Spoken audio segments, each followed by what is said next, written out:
Joe Biden president بننے کے بعد اس پیغام کو مضبوط طریقے سے عوام کے سامنے پیش کر چکے ہیں، اور ان کا یہ کہنا ہے کہ میں سبھی کا پریزیڈنٹ ہوں گا، میں ریڈ اسٹیٹس یا بلو اسٹیٹس کا پریزیڈنٹ نہیں ہوں، میں یونائٹڈ اسٹیٹس آف امریکہ کا پریزیڈنٹ ہوں، اور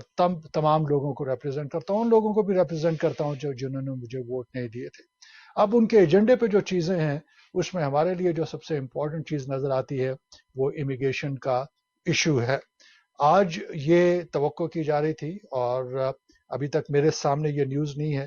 جس طرح سے جو بائیڈن کی جانب سے ان کی کیمپین کے دوران میں بھی اور الیکشن میں کامیابی کے بعد بھی جو اعلانات کیے گئے تھے وہ یہ تھے کہ آج ہی پہلا دن وینسڈے، آج کا دن 20 جنوری کا دن ایسا دن ہوگا کہ جہاں پہ جو بائیڈن ایک امیگریشن بل جو ہے وہ انٹروڈیوس کروا دیں گے۔ لیکن اس کے بارے میں اب تک جو باتیں ہو رہی ہیں اسے ہمیں پتہ یہ چلتا ہے، اور یہ میں سمجھتا ہوں کہ انتہائی خوش آئند بات ہے کہ اس بل میں یہ اندیا دیا گیا ہے کہ جو 11 ملین کی تعداد میں لوگ یہاں پہ موجود ہیں جن کے پاس کوئی قانونی حیثیت موجود نہیں ہے، انہیں یہاں پہ قانونی حیثیت دے دی جائے گی، اور نہ صرف قانونی حیثیت دی جائے گی عارضی طور پہ، بلکہ اسے مستقل قانونی حیثیت میں بھی تبدیل کر دیا جائے گا، اور اس کے بعد سفر شروع ہو جائے گا امریکن شہریت کی جانب، جس سفر میں تقریباً 8 سال لگیں گے۔ 11 ملین بہت بڑی تعداد ہے، اس کے بارے میں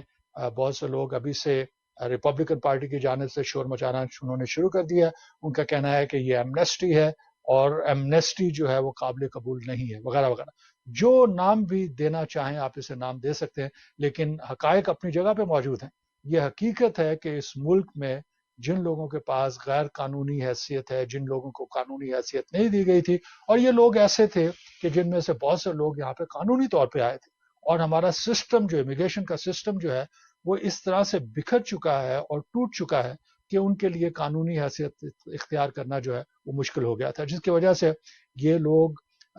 غیر قانونی حیثیت میں تبدیل ہو گئے، اور اس غیر قانونی حیثیت کی وجہ سے انہیں مشکلات کا سامنا کرنا پڑ رہا ہے۔ اور لوگ یہ سمجھتے ہیں جو اس معاملے کو